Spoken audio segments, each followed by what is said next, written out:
உலகெங்கிலும் இருக்கும் குமுதம் பக்தி நேயர்கள் அனைவருக்கும் வணக்கம். நான் உங்கள் ராம்ஜி. சிம்மராசிக்காரர்கள், சிம்மராசினாலே டான்.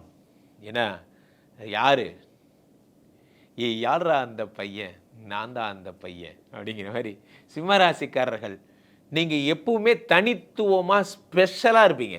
அதான் உங்களோட சிறப்பே. எங்கே போனாலும் உங்களை கண்டுபிடிச்சிடலாம். ஏன்னா கல்யாண வீடுனா நீங்கள் தான் மாப்பிள்ளை, இன்னொன்றுனா இன்னொன்று நீங்கள் தான், அப்படி நீங்கள் நினைப்பீங்க. அந்த மாதிரி எதுலேயும் பிரதிநிதித்துவம், இந்த நம்பர் 1ன்னு நம்பர் போர்டு வச்சிருக்கிற எல்லாரும் நீங்கள் தான். நீங்கள் எதுலேயுமே நம்பர் 1 நம்பர் 1 நம்பர் 1 நம்பர் 1 அந்த நம்பர் 1க்காகவே ஓடிக்கிட்டே இருப்பீங்க. இது உங்களோட குணம், இதை ஒன்றும் பண்ண முடியாது. ஆனால் உங்கள் நேரமோ என்னமோ இந்த மாதம் அப்படியே பொண்ணாக விளைய போகுது. இந்த மாதம் அந்த நம்பர் 1 உங்களுக்கு கிடைக்க போகுது. நீங்கள் எந்த தொழிலில் இருந்தாலும் சரி, அந்த தொழிலில் நம்பர் 1 ஆனு முடிவு பண்ணிட்டீங்கல்ல, நீங்கள் இந்த மாதம் நம்பர் 1 ஆக போகிறீங்க. எப்படின்னு சொல்கிறேன் பாருங்கள். மே மாதத்திலே சுக்கிரனும் புதனுமாக சேர்ந்து ரிஷபத்தில் அமர்ந்திருக்கிறார்கள். அந்த ரிஷபம் என்பது 3-10 சுக்கிரனுடைய வீடு. அதில் அது 10ஆம் வீடு. 10லே யார் இருக்கா? ராசியாதிபதியும் 2-11 தனாதிபதியுமாக புதனும் சேர்ந்து 10ஆம் வீட்டில் இருக்கிறார். 3-10 சுக்கிரன் உச்சம் பெற்று மீனத்தில் இருக்கிறார். இதை விட ஒரு நல்ல நேரம் ஒன்று கிடையவே கிடையாது. ஏன்னா சுக்கிரன் உச்சம் பெறுகிறார். உச்சம் பெற்ற சுக்கிரனோட அவர் இருக்கிற இடத்திலே புதனும் ஆதித்யனுமாக அமர்ந்திருக்கிறார்கள்.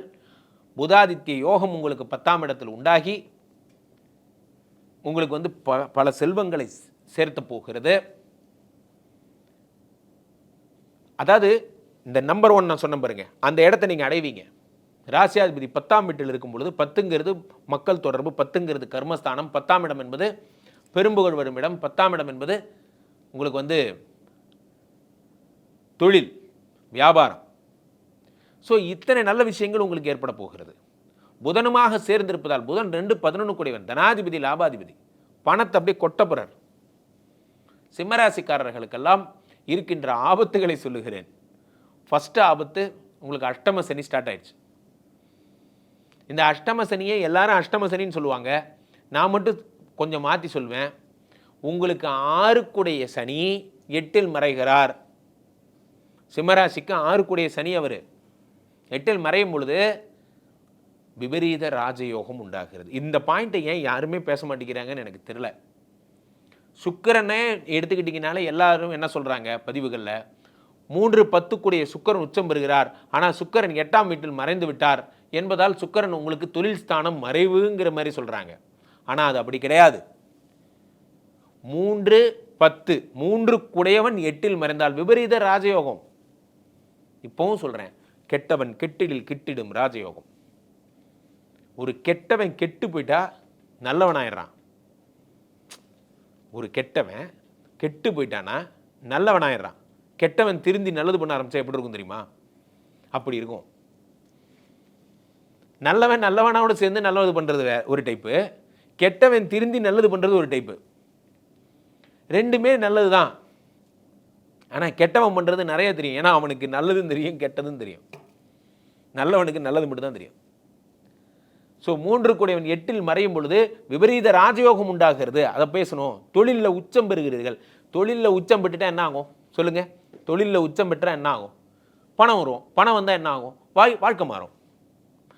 எல்லாத்துக்கும் அடிப்படை பொருளாதாரம். ஒன்று புரிந்து கொள்ளுங்கள் நண்பர்களே, உங்களுடைய பொருளாதார நிலை மாறிவிட்டால் நீங்கள் இப்படி இருக்கிற மாதிரி இருக்க மாட்டீங்க, வேறு மாதிரி இருப்பீங்க. அந்த பொருளாதார நிலையை மாற்றக்கூடிய சக்தி யாருக்குரியது? உழைப்பிற்கு மட்டும்தான் உண்டு. There is no way in this world. எந்த தேவதையும் உங்களை ஆசீர்வதிக்காது. உழைப்பின் தேவதை மட்டும்தான் ஆசீர்வதிக்கும். உழைப்புக்கான நேரம் வந்துருச்சா இல்லையா, அவ்வளோதான் கேள்வி. அப்போ நீங்கள் என்ன பண்ணணும்? 3-10 சுக்கிரன் என்பதால் மீடியா சம்பந்தப்பட்ட தொழில்களில் இருப்பவர்களுக்கு சிறப்பான காலம். படம் எடுக்கிறேன், குறும்படம் எடுக்க போகிறேன், உங்களுக்கான ப்ரொடியூசர் பார்க்க போகிறீங்க. இந்த மாதம் பார்த்துருவீங்க. நான் இது பண்ண போகிறேன், குறும்படம் எடுக்கலான்னு இருக்கேன், நான் அது பண்ண போகிறேன், என்ன வேணால் பண்ணுங்கள். ஒளி சார்ந்த விஷயங்கள். சார் நான் யூடியூப் வச்சு ரன் பண்ணுறேன், வாங்க சேட்டலைட் போயிடுவீங்க. சேட்டலைட்டில் இருக்கேன், வாங்க குறும்படம் எடுக்க போயிடுவீங்க. குறும்படம் எடுத்து முடிச்சுட்டேன், வாங்க பெரும்படம் எடுக்க போகிறீங்க. நல்லா இருக்குல்ல இது? குறும்படம் பெரும்படம். சுக்கிரன் உச்சமானால் வாழ்க்கையே மாறிவிடும். உங்களுக்கு இருக்கிற ஒரே பிரச்சனை என்ன தெரியுமா? அஷ்டம சனி கூட கிடையாது. 6 சனி 8 மறைந்தால் தொழிலில் பெண்ட் எடுப்பார். உங்களுக்கு இருக்கிறதெல்லாம் ஒரே பிரச்சனை தான். என்ன அப்படின்னா, தொழிலில் உங்களுக்கு அவப்பெயர் உண்டாகும், நேர்மையற்ற தன்மை உண்டாகும். நீங்கள் போய் சொன்னீங்களா, நீங்கள் இதில் கையெழுத்து போட்டிங்களா, நீங்கள் கையூட்டு பெற்றீர்களா, எப்படி சொன்ன காலங்காத்தால் இந்த வார்த்தையை சொல்ல வேண்டாம், கையூட்டு பெற்றீர்களா, இது போன்ற வார்த்தைகள்லாம் உங்களுக்கு வரும். சிம்மராசிக்காரர்கள் they need to be most careful. அவங்களுடைய ஒரு விஷயத்தை வெளியே சொல்லாமல் இருக்கணும். நீங்களாக போய் வெளியே சொல்லாத வரைக்கும் எதுவும் ஒன்றும் பிரச்சனை இல்லை. அப்போது எதா இருந்தாலும் பிஸ்னஸ் இஸ் பிஸ்னஸ். முதல்ல பிரித்து பார்க்க கற்றுக்குங்க. பிஸ்னஸ் வேறு, பர்சனல் வேறு. பிஸ்னஸையும் பர்சனலையும் ஒன்றா சேர்த்தாதீங்க. பிஸ்னஸ்னால் முன்ன பின்ன இருக்க தான் செய்யும். அதை டிஸ்க்ளோஸ் பண்ணாதீங்க. பர்சனல்ஸ்னால் முன்ன பின்ன இருக்கும், அதை கொண்டு போய் பிஸ்னஸில் டிஸ்க்ளோஸ் பண்ணாதீங்க. ரெண்டும் வேறு வேறு. ஸோ அப்போது சுக்கிரன் உங்களுக்கு அஷ்டம சனி எதை தருவார் என்றால், உங்களுடைய விஷயங்களை நீங்களாக சொல்லி மாட்டிக்காத வரைக்கும் உங்களை அஷ்டம சனி ஒன்றும் பண்ண போகிறதில்ல. பொறுமை கூட ஒரு ராஜதந்திரம் தான், மௌனம் கூட ஒரு ராஜதந்திரம் தான், எல்லாமே ராஜதந்திரம் தான். ஸோ அப்போது சனி பகவான் என்ன தருகிறார்? உங்களுக்கு அஷ்டம சனியாகி இதுறார். உண்மையிலே பிரச்சனை இது கிடையாது. 5 கூடிய குரு பகவான் 11 அமர்ந்து குழந்தை புத்திர பிராப்தியை தருகிறார், முயற்சியை பார்க்கிறார். சொந்த வீடாகப்பட்ட 5ஆம் வீட்டையே பார்க்கும் பொழுது புத்திர பாக்கியத்தை தருகிறார், சொத்துக்களை சேர்த்துகிறார், எல்லாம் பண்ணுறார். இங்கே வருது பாருங்கள் பிரச்சனை. ராசியில் கேது, 7ல் ராகு. இது ஒரு வகையில் நல்லது. 7ல் ராகு வந்தால் ஒரே தூக்கி ஃபாரினில் வச்சுருவார். நான் இங்கே தான் இருந்தேன், எங்கள் ஊர் கொட்டாம்பட்டியில் இருந்தேன், எனக்கு திடீர்னு பார்த்தா கனடா போகிற வாய்ப்பு கிடைச்சிருச்சு, இப்போ நான் கனடாக்காரராக மாறிட்டேன். இதெல்லாம் ஏற்படும். ஆனால் 7ஆம் இடத்து ராகு சிற்றின்பங்களை உண்டாக்குவார். அங்கே தான் பிரச்சனை. கனடா போய் பொழைக்க போகணும், கனடா போய் சேட்டை பண்ணக்கூடாது.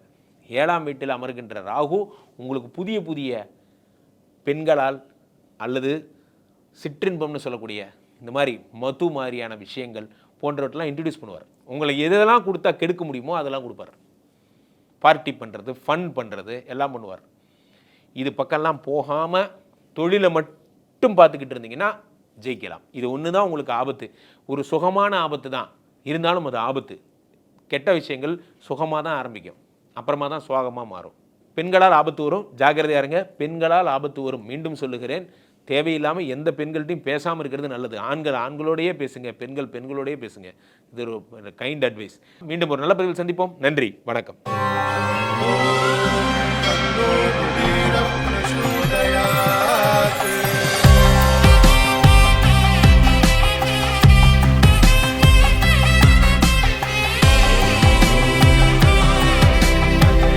இந்த அக்ஷய திருதியில ஆத்மார்த்தமான ஆஃபர். உங்க லலிதாவோட ஏற்கனவே கம்மி சேதாரத்துல 1 இல்ல இன்னும் 2%, 3% கம்மி. வைர நகை கேரட்டுக்கு 6000 ரூபாய் கம்மி.